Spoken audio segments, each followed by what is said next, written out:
What we're going to do is we're going to go over the copying features, the scanning features, and also I'm going to explain how when you send a print job, how it's going to release. It's going to have to register their card, and I'm going to show you how to do that at the end. Basically, you're just going to tap the card right here, and when you do, a screen is going to come up prompting you to put in your username and password. This is how you log into your computer, your same username and password. The password will not have to be changed because once you change it at your computer, it will automatically change over here also. Okay? So what we're going to do today is go over the features of the machine. If you have any questions about the features, just ask or write them down. If you want to ask at the end, that's fine also. So this is the model that most people are going to be getting. So it's an 808. It does 80 copies per minute, prints per minute. Your paper drawer configuration will be exactly like this. The top two drawers hold 500 sheets of paper, one ream, and they are adjustable. They're considered universal, meaning you could put any size that you need to in here. The most important thing is that these paper guides are locked against the paper. Once you close the drawer, it will be able to read the size based upon how you close those paper guides. If one of the paper drawers are empty, you'll see a solid orange light.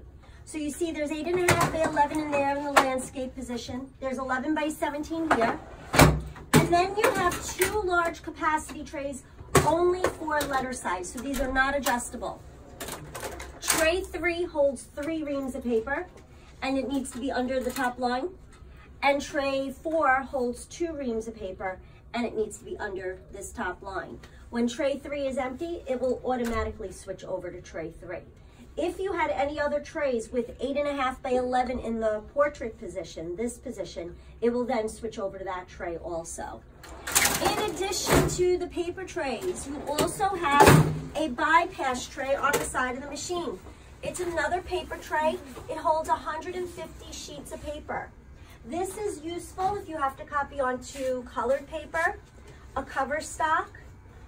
So you could put it in here, and this way you don't have to worry about leaving it there and somebody else copying onto your colored paper. And it could be 8.5 by 11, 8.5 by 14, 11 by 17. It will detect automatically. So it's another paper tray. When you first walk over to the machine, you're going to have to tap your card. And like I said, we're going to go over how to register the card at the end. When you tap your card, you're going to do it at the sticker. You're going to get a screen that will say copy, scan, and release. If you sent any print jobs down to the printer, this is where it will be held, and you can come here to release, and there will be a list of print jobs waiting for you to release them. You can delete them if you decide you don't need it any longer. You could wait till later to print it. It will be purged after 24 hours, so if you forget to pick up something, you don't have to worry that it's stuck there. It'll be purged. This is also a good feature if you print confidential documents, or if your classroom is far away from the printer, you can come and print all your documents at one time when you're free. If one machine is busy, you could go walk over to another machine. You could release your jobs there also. If you have a meeting in another school, or if you work in 2 different schools, you could pick up your job at either school. So this card, once you're registered, it'll work on any machine. What is the email address you send it to?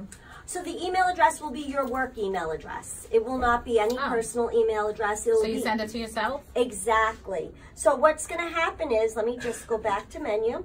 If I go to scan, see it says scan to folder or scan to my email.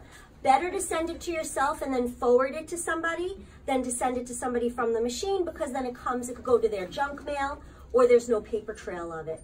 So it'll be better to go scan to yourself.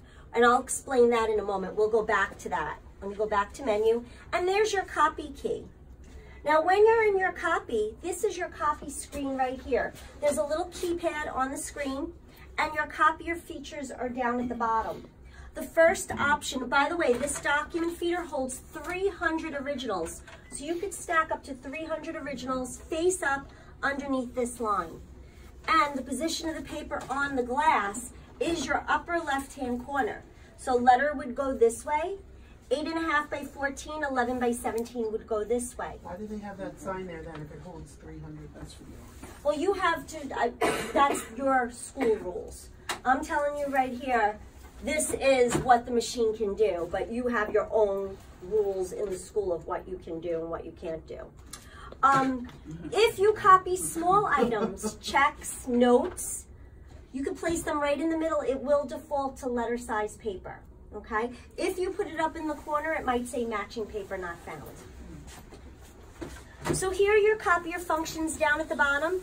You're defaulted to text and photo. So if you do something with pictures, photos, and text, it will give you the best possible quality for both. It adjusts the shading for the pictures and the photos, and it gives you a pretty deep text for the text, deep color. It's a color copy machine. It's not a color. No, okay. not a color. It will scan in color though. Okay. All right. So what happened just now is that I was talking. So if you're talking and a minute goes by, it resets itself. I don't need to on this particular machine. We can do copy without logging in. So let me just come here. All right. So the second feature is something called booklet. You can make booklets on this machine. It will not fold them and it will not staple them. However, it will paginate it for you. So I have 4 sheets of paper here. I'm going to place them face up in the document feeder. I'm going to go over here to booklet, turn it on, and it's telling me it's putting it on 8.5 by 11 paper, which means it's going to make a mini booklet. If you want a full-size booklet like this, you would go to paper and select 11 by 17. But we'll just keep it on the mini size right now. So all I did was go to booklet and press start. And it's going to automatically paginate it for me, and I just fold it, and it will be in booklet form.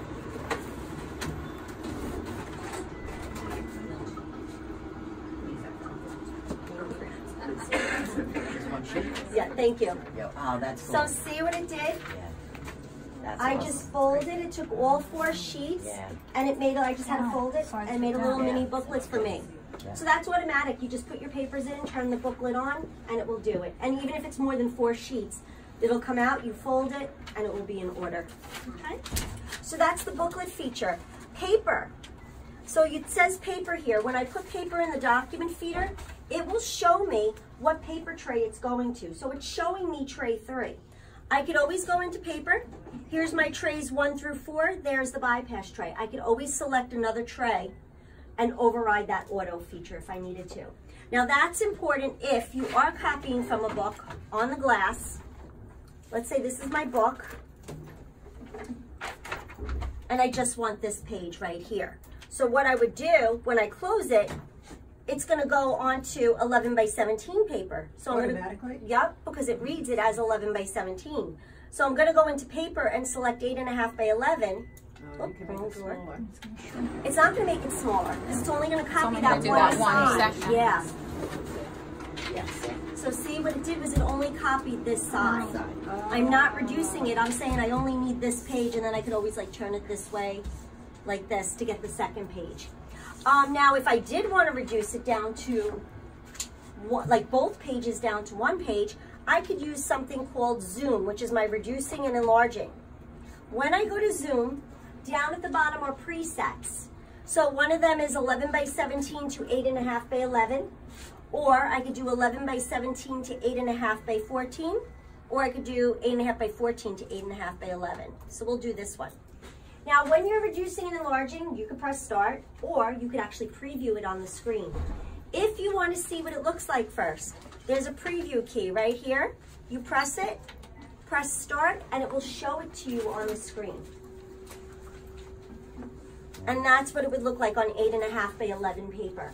If you like it, you're going to press start or print. If you don't and you want to start over, you can press reset or cancel. So I had my 11 by 17 laid out. I went to Zoom and I selected my 11 by 17 to 8.5 by 11. Thank you. I always need an assistant. Not a problem.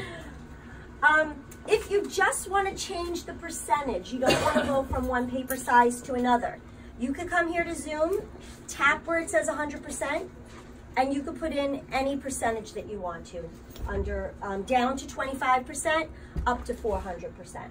Okay? So that's reducing and enlarging. Two-sided copying. That's going to be under duplex combine. Right now it says one-sided to one-sided. When I select it, I have choices of one-sided to two, which is if you have two separate sheets of paper and you want to make a double-sided copy. So that's one-sided to two. If you already have a two-sided original and need two separate sheets of paper, that's two-sided to one. And the common one is two-sided to two-sided. So I have a two-sided original here. I'm going to select two-sided to two-sided and start. It's a dual scan document feeder, so it only feeds the original through once. It doesn't have to feed it twice to read the second side. So you get the same exact thing as you put. Yes, exactly. So there's your two-sided to two-sided, okay? Now under that feature also is something called combine. So I have 4 sheets of paper here. I have 4 sheets of paper here. Let's say I want to fit all 4 sheets reduced onto one piece of paper. Under that same feature, duplex combine, instead of doing double-sided to the left, you'll see something that's called combine. And you could take 2 sheets of paper and reduce it to 1, 4, which I'm going to show you, or 8 and reduce it down to 1. So I'm going to do 4 in 1.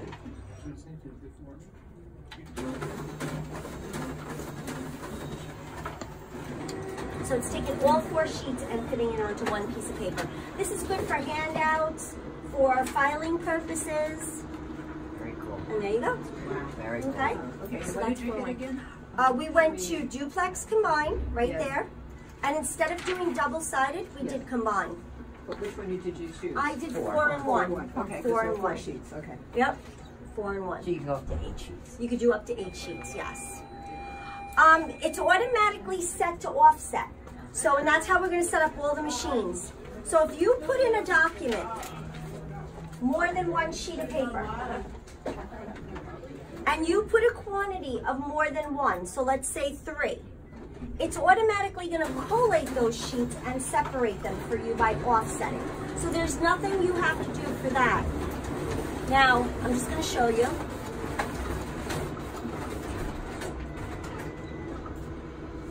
Thank you. So as you can see, the sets are offset. So you got pages 1, 2, 1, 2, 1, 2. However, let's say you need 50 copies of page 1, 50 copies of page 2, and so on. Then you tell it how many copies you need of each page, so let's say 50. Go into finishing. Think of it as how you want your papers to be finished. Keep offset on, but then you could select group. And group shows you all page number 1s will be in one pile, all page number 2s, and so on. So that's under finishing. Right? If you want to staple your documents, hole punch your documents, that's under finishing also. Now let's just say I just need a corner staple. I just need my standard upper left-hand corner staple. Right on the main screen, it says staple top left. So I don't even have to go to finishing for that. This machine can staple 50 sheets of paper. So it can staple up to 50 pieces of paper at one time. If you need to put 2 staples or change the corner, then you do go into finishing and see there's 2 position, or you could go to position setting and change the corner to the top right instead of the top left. So we don't have to put the paper in any differently than normal? No, you Because don't. in the other machine we had Oh, to did put you? it long this way. No, absolutely not. Whatever's up goes in this way is what's going to get stapled. Okay? Right, but if you want the staple, like this thing over here Here? for some reason. Nope, you just go in and change it there. Gotcha. Yes. Now, if you want to add a 3 or a 2 hole punch, again, go into finishing, and I have 2 hole punch option or a 3 hole punch option. And hole punching, it does automatically each page. There's no limit because it does each page individually. So if I have 300 sheets there and I need all 300 to be hole punched without a staple, you could do that. And there you go. There's your staple right there. Okay. Finally, your density. Density is where you make your document lighter or darker. But if anybody notices, I have a yellow sheet of paper in here, and it keeps coming out with a shaded background. Well, we have something called background removal, and that could be found Everything is underneath at the bottom. However, they can't fit this, so you just slide it over to your left. So see, slide it over to your left. There's background removal. Or another way to get it is to press function 2. So when I select background removal, I can make the background as light as possible and press start.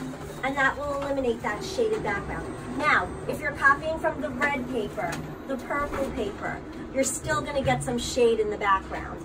But if you're doing the standard yellow, the green, the light blue, then that will eliminate the shadow. And let's say I put it in my bypass tray, I close my paper guides. A screen actually shows up showing you what size. It says 8.5 by 11. And then from there I could select thick paper also if it's cover stock. No construction paper. Construction paper has that dust that gets stuck in the machine, but you can do cover stock. And what about transparency? If you still do transparencies, yes, and there's one for transparency. Just make sure it's not for inkjet printers. It has to be for laser printers. Anything inkjet can melt in the machine, okay? So that's important to know. And the nice thing to know is the next time somebody goes to use the bypass tray, it goes back to plain paper. It never stays on the thick paper or the transparency. Go ahead. And the thick paper, it sounded like that there's thick 1, thick 2, thick 3. Yes, it'll show you the What weight. about a cardstock? A normal cardstock, what would I do? I would say thick 1. I would say thick 1, yeah. But if you look on the side of the paper, it will give you the weight in the metric. Yeah, and then you can look right here. It'll show you. Okay? Okay, so it gives you the weight. Yes, it does. It does. Okay, so any other questions about the copy features? Okay, so let's go over the scanning, because I think that's something that might be new to you. Okay, so I'm pressing the access key. Now, if I tap this, this one has been registered. If I go to scan, I have 2 choices, scan to a folder, and so that folder is going to be, do we know where that folder is going to be yet? It's on their H drive, probably. Okay, all right, so it'll say scan. Or you could do scan to email. Now, when I select scan to email, and by the way, I see your email address up here. Catherine Epich is your Epich? Is that how you say your last name? Yeah, Epich. Okay, so let's say I'm scanning this document right here. Where is, there we go.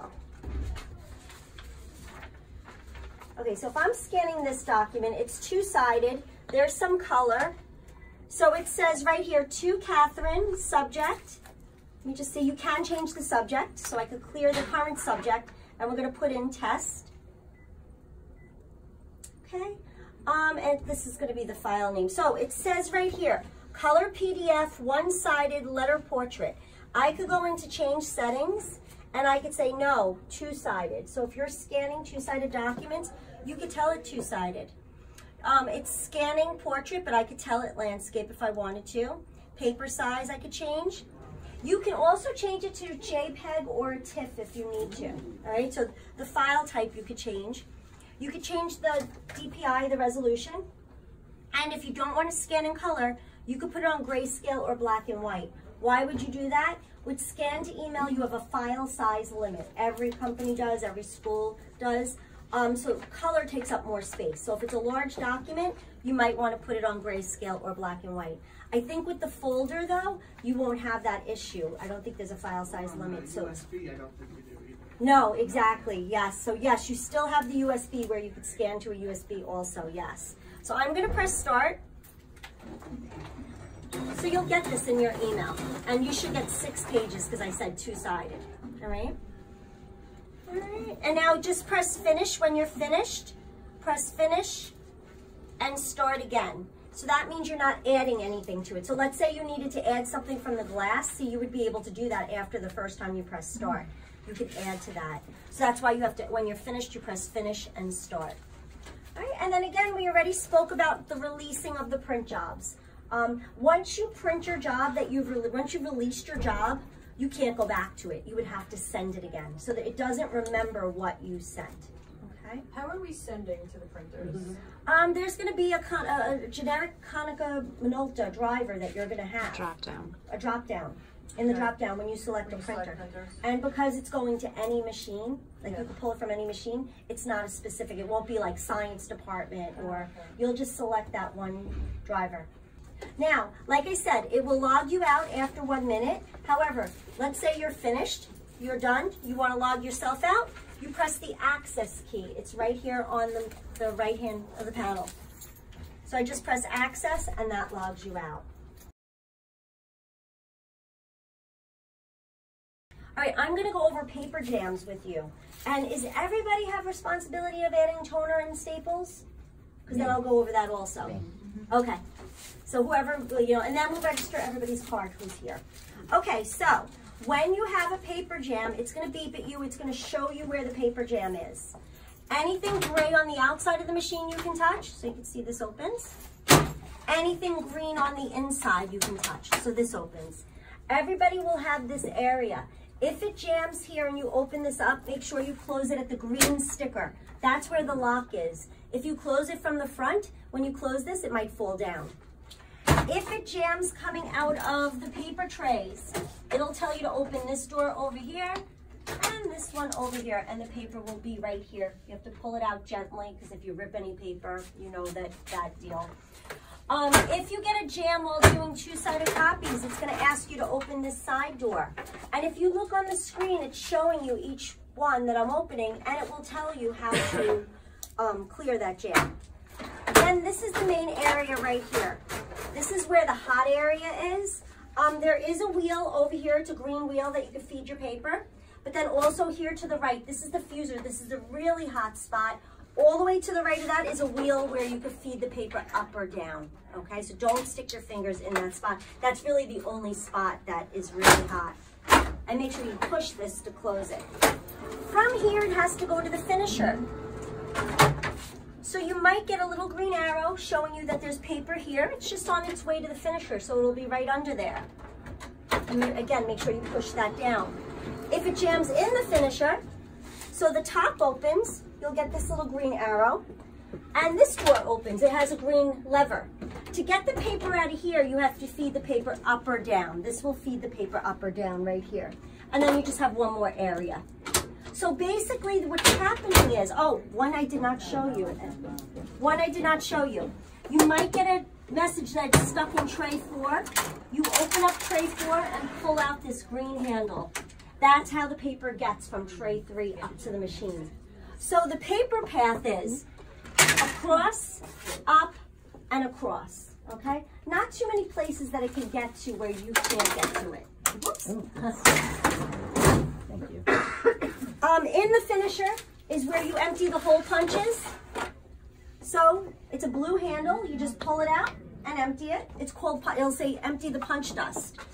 And when the staples are empty, they will come to the front of the machine automatically. I'm turning this little green wheel right now, but that's because it's full. So you'll get the message, replace staple cartridge. You'll open the door and you see this blue tab that you just pull out. When you get your machine, you're getting a full set of supplies. So this will have 5,000 in them when you first receive the machine. To take out the old cartridge, the clear plastic is what's going to be empty, the clear plastic. So you squeeze the 2 arrows, there's 2 arrows here, pull it out, and then the new one just pops right on. There are directions on the door. If you're not sure the first time, you can place a service call to have the technician show you, okay? But it is very easy. And then when you put the cartridge back in, it just snaps in, and as long as everything is closed, when you close the door, it goes back automatically. The toner inside the front door. The toner you just pull out. It'll tell you when it's empty. The new one will have an orange strip. So you just pull the orange strip off, and then you just slide this in. And it has something called a waste box. So that does not get replaced every time the toner gets replaced, but you should have one on hand. And to remove this, you just push in the 2 blue clips. Be careful, like this one is full, like pretty full. There are openings, so if I were to tip this over, the toner would come out. You're gonna get a new one, an empty one. So the new one comes in a bag. So you can take the bag and put this in the bag the new one comes in.